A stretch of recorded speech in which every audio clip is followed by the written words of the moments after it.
Good morning everyone. बच्चों, आज मैं आपको आपका फर्स्ट चैप्टर पढ़ाऊंगी।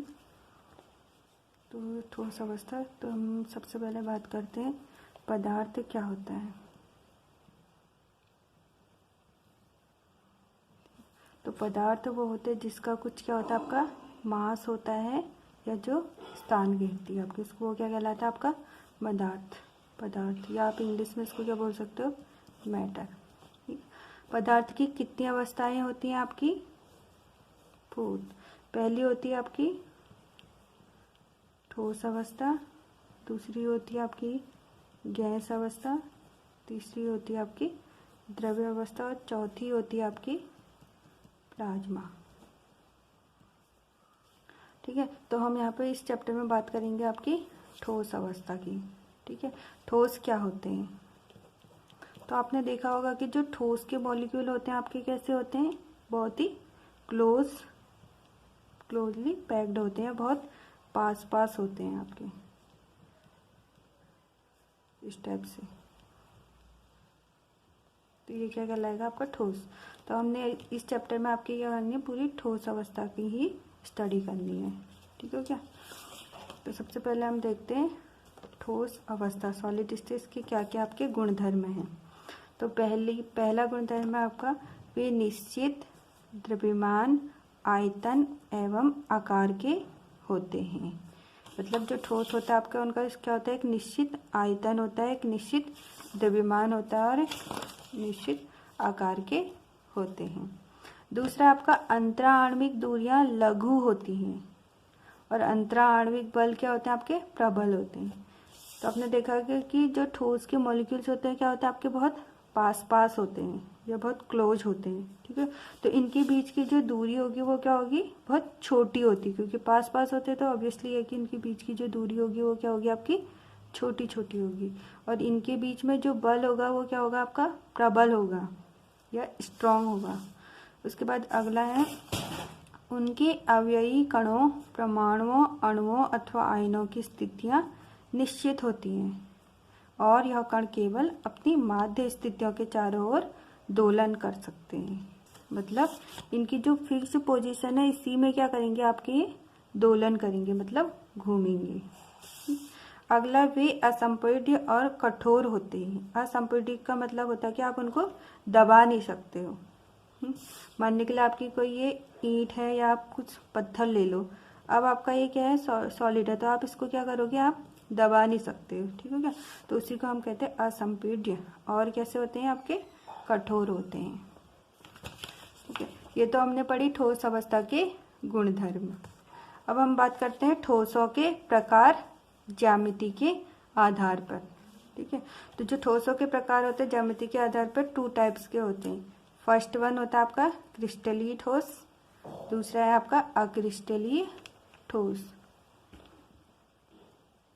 जो आपका क्रिस्टलीय ठोस है इसको इंग्लिश में बोलता है क्रिस्टलाइन सॉलिड, और दूसरा आपका अमॉर्फस सॉलिड।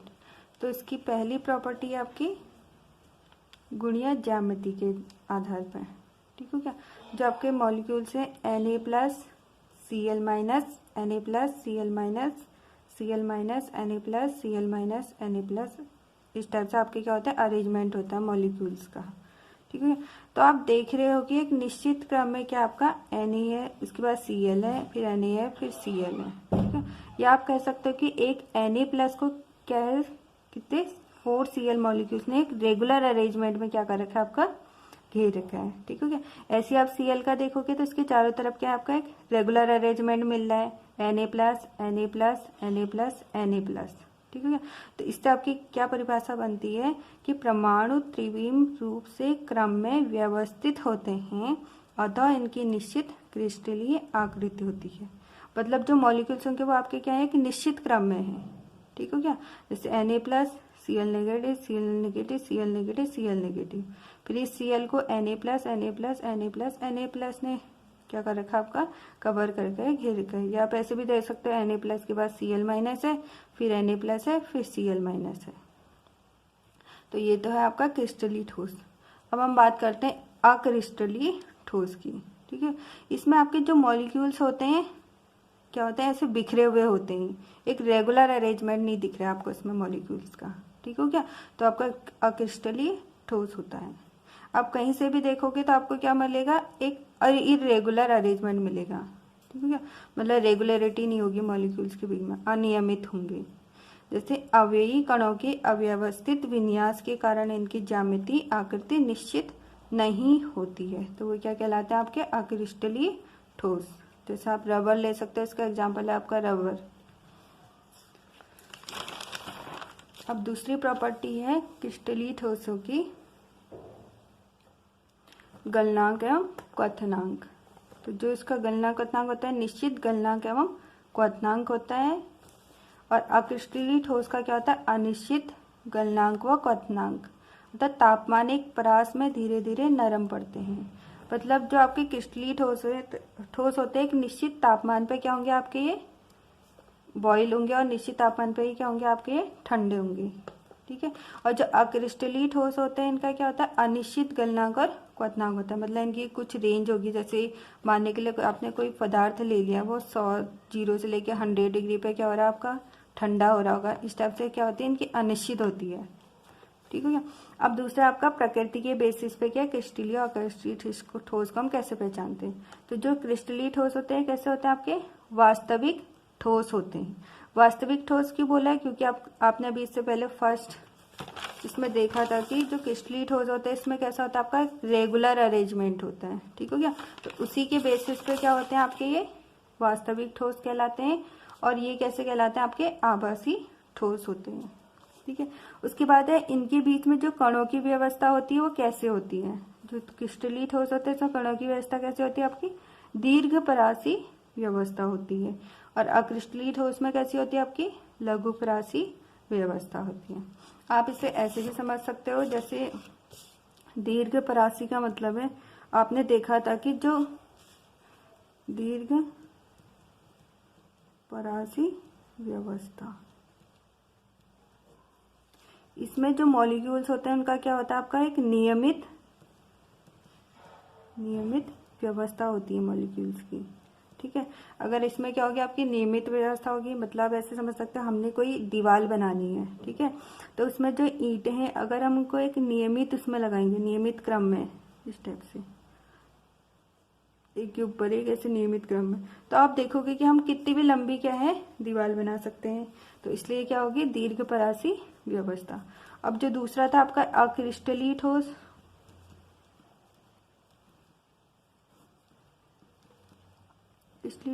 इसमें क्या होता है, इरेगुलर अरेंजमेंट होता है, मतलब भीड़ भाड़ क्या होती है आपकी बहुत ज़्यादा होती है। तो आप इसमें मानने के लिए एक ईंट ये लगाई आपने, फिर ये लगाई, फिर ये लगाई, इस टाइप से लगाओगे, फिर इधर लगा दी, फिर इधर लगा दी, फिर इधर लगा दी। आप देखोगे कि कुछ टाइम बाद क्या होगी आपकी ये दीवार क्या होगी, नीचे गिर जाएगी। तो इसका मतलब क्या है, इसमें क्या होता है आपकी जो मॉलिक्यूल्स होती है इनकी कैसी व्यवस्था होती है, कणों की लघु परासी व्यवस्था होती है, लघु परासी व्यवस्था। अगला है आपका दैसिकता, ये इंपॉर्टेंट भी है आपका। ये क्या होता है, जो क्रिस्टलीय ठोस होते हैं कैसे दिखाते हैं, विषम दैसिक, और अक्रिस्टलीय ठोस कैसे दिखाते हैं आपके, समदैसिक। या इसमें जैसे हमने अभी पढ़ा था Na+Cl- Na+, Cl- Na+, Cl- Na+, Cl- इस टाइप से। अब आप देखोगे इस एंगल से इसको देखोगे तो आपको मॉलिक्यूल्स क्या दिख रहे हैं, यहाँ पे अलग अलग दिख रहे हैं। Na+ है, फिर Cl- है, फिर Na+ है, और फिर Cl- है।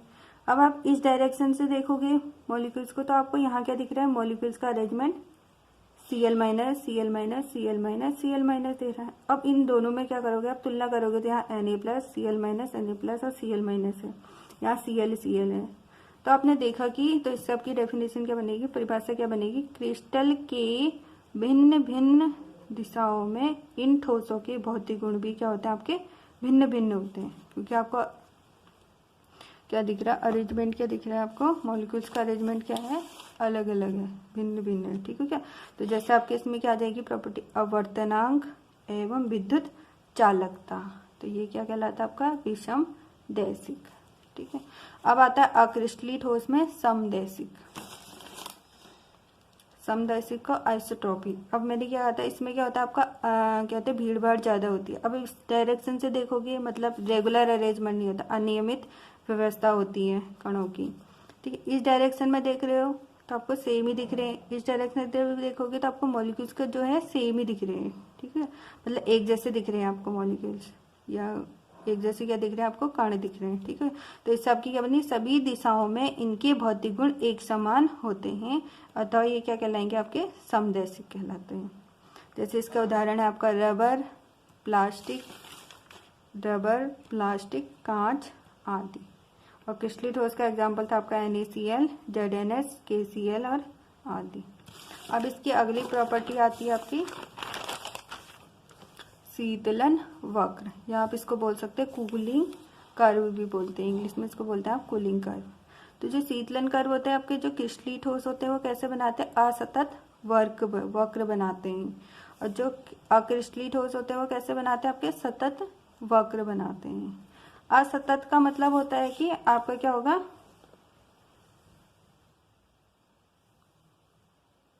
एक रेगुलर असतत, मान लीजिए आपने इसको इधर क्या दिखा दिया, टाइम या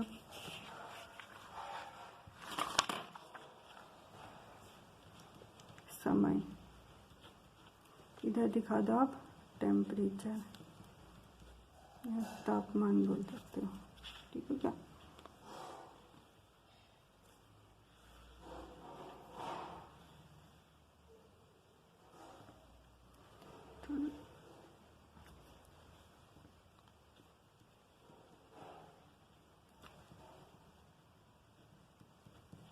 टेम्परेचर। अब क्या करा आपने, टाइम। हमने क्या पढ़ा कि जो क्रिस्टलीय ठोस होता है आपके कैसे बनाते हैं, असतत वक्र बनाते हैं, और जो अक्रिस्टलीय ठोस होते हैं वो कैसे वक्र बनाते हैं आपके सतत वक्र बनाते हैं। ठीक है, असतत वक्र का मतलब है आपका, मान लीजिए आपने कोई वाटर ले लिया या भाप, यहाँ पर हमने भाप ले ली है। ठीक है क्या, अब भाप जैसी आपकी क्या है, मान लीजिए हमने यहाँ पे टेम्परेचर ले लिए हैं, पहले मान लीजिए आपने 160 डिग्री, 140 डिग्री, 130 डिग्री, 120 डिग्री और 110 डिग्री और 100 डिग्री ले रखा है। ठीक है, जब आपका 100 डिग्री है तो जो ये भाप हो रही है आपकी ठंडी हो रही है। ठंडी होने का मतलब है किस में बदल रही है आपकी, जल में।